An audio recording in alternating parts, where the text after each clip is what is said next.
Hey guys, welcome back to Carib 21 Network. So in today's video, I would like to talk about the Prime Minister of Jamaica, the Honorable Dr. Andrew Holness, and his recent trip to Africa attending the G20 summit. And we saw the Prime Minister came under every criticism from the opposition party and also from some faction of the media question the reason why would the Prime Minister go and attend the G20 summit in South Africa just a few weeks after a natural disaster. So that is what I want to break down today. Like, why was it very, very important, in my opinion, for the Prime Minister to be in South Africa at the G20 summit? Let's talk about it.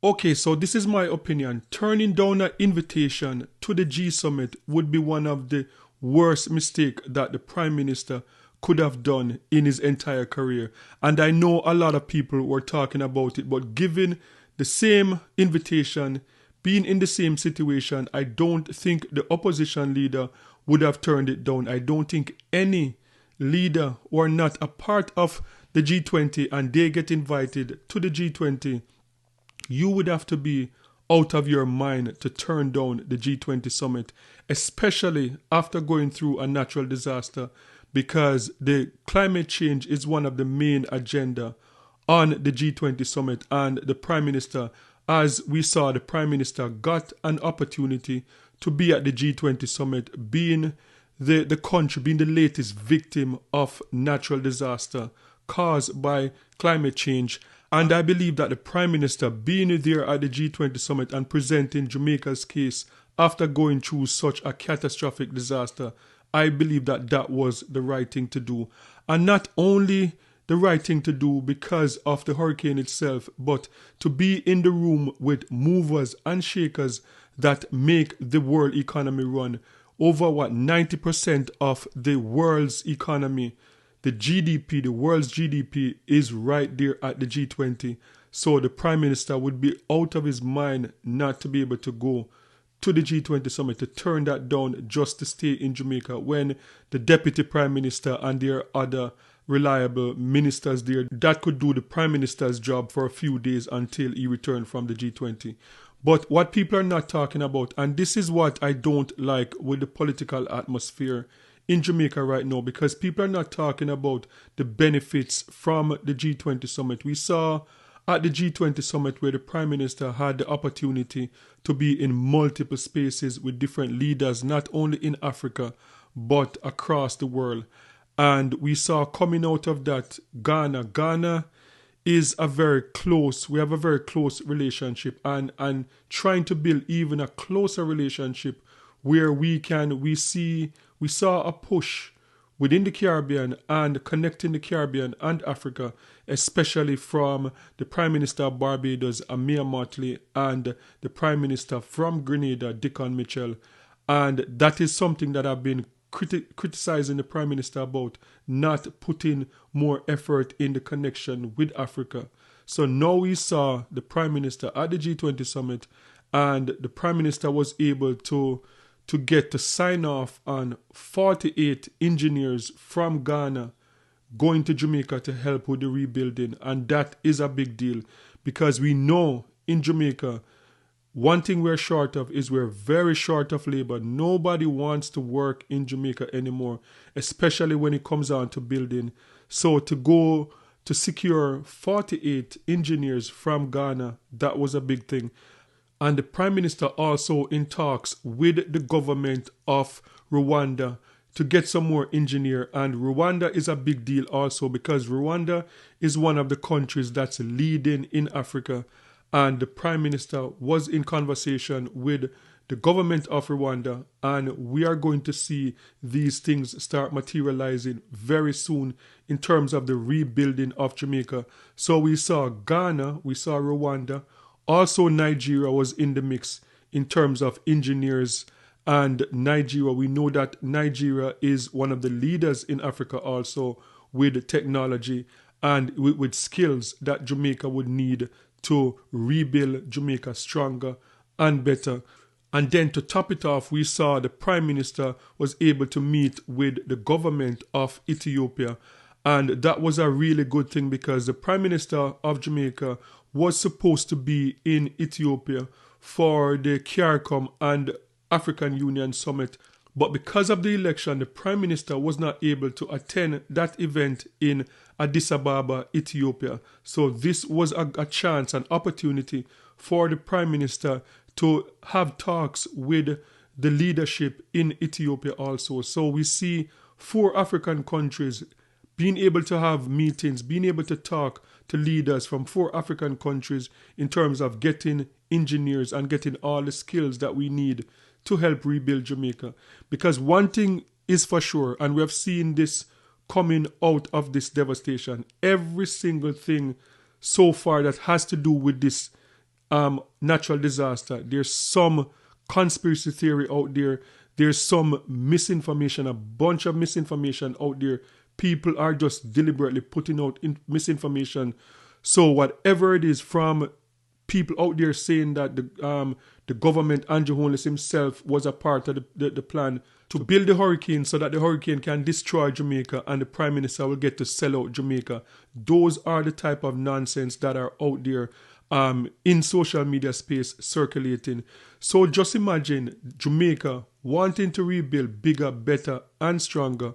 And we have seen in the past, I would say 10 years, that Jamaica is not able to build bigger, better, faster because most young men in Jamaica now don't want to go into the building field. And we saw recently where Chinese construction workers are in Jamaica now, especially building back the university hospitals. So just imagine Westmoreland, Black River, all of those areas that's flattened, and the government is trying to rebuild those places better. Who is going to do the building? That is going to be the question in the coming weeks and months going forward, because I guarantee you, as I said, every single step of the way there have been scandals, and I guarantee you that for whatever reason, I know that, I believe that whether it's Nigeria, whether it's Rwanda, I know the Chinese government will step up also, sending engineers and sending people to help to build back in Jamaica, because as I said, young men in Jamaica are not into construction work now. So just imagine going into Westmoreland, going into Black River and those areas, and you see like a bunch of Chinese construction worker building back houses. Then you're going to have another conspiracy theory going on that, look, see, this is what I told you. The government is inviting the Chinese to come and build and take over the country. But at the same time, Jamaicans, young men in Jamaica, do not want to get involved in construction work, do not want to be a part of the rebuilding of Jamaica.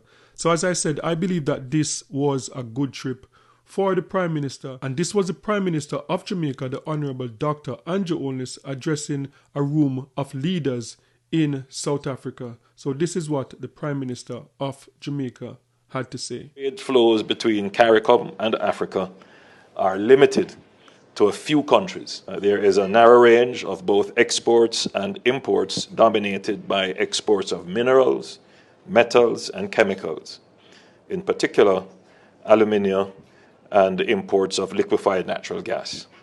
In 2024, approximately 0.2% of African exports were destined for Caribbean markets, while Africa bought less than 1% of Caribbean exports. This is a good place to start. Because the trade is already so low, there is great potential between the two markets. The International Trade Center estimates that trade between the two regions could reach 1.8 billion US in 2028, citing multiple sectors, including processed foods, supply chain management, logistics and transportation, tourism, creative industries, minerals and metals. However, realizing these gains requires us to connect opportunity with capital and market information in order to boost the economies of Africa and the CARICOM region. So, what are the things that are necessary to link capital with opportunity and information? Visit to South Africa, the last time I was here, I did take with me some Jamaican spirits. We have excellent rum, and I did give a bottle to President Ramaphosa, and he enjoyed it. And I'm going to keep sending bottles until he passes a few on to his friends, and then they like it, and then you know, the information asymmetry is closed, and then before you know it, there is demand for Jamaican rum in South Africa, as there is a demand for South African wine in the Caribbean. Sandals, our largest hotel chain, they source quite a bit of their wine from South Africa. So already there is a basis for trade. So yes, we need to bridge the information gap. And it is quite surprising that there is not much information in both our markets about the products and opportunities that exist. So there are some stereotypical information. Caribbean is for tourism, Jamaica is for reggae music. And while all of those things are true, there are many other things for which we can collaborate and create a foundation for demand for products for which we are currently producing. And so let me give you an overview very quickly of what the Caribbean markets are looking like these days. Jamaica is doing quite well as the kind of financial hub of the region, with very well developed capital markets and having very strong legislative frameworks around that. Trinidad, Guyana, oils, gas, natural gas, and manufacturing, Jamaica, tourism, ICT. We have fairly good telecommunications and opportunities to expand, logistics for Jamaica and other countries in the region as well.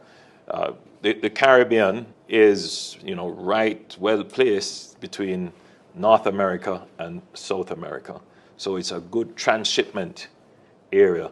And of course, as Prime Minister of Jamaica, I will tell you that central to all of that is Jamaica, factual and geographically so, because we are right there in the center. So that gives great logistics advantage for shipping, breaking bulk, the establishment of special economic zones. So these are all opportunities that would endear investors here in South Africa generally on the continent to the region. But another feature of the region is that there is a strong rule of law, absolutely very strong rule of law. English speaking, uses British common law, and for some of us, the Privy Council still remains the court, final appellate court. All the countries are democracies. In fact, I'm going to say something which I'm open to be challenged, that Jamaica is probably the oldest black democracy in the world. I thought I would be challenged. I thought I'm open to be challenged. So we are the oldest black continuous democracy in the world. That, you know, it's... I mean, I think all the countries are, you could consider them to be liberal democracies, not just democracies, but liberal democracies. So it's not just the rule of law, it's a strong constitutional protection, freedom of the press, and a strong civil society, and a preservation of the rights of the individual. So we are a similar society, and indeed similar people. So I think it would be easier to assimilate and do business in the region.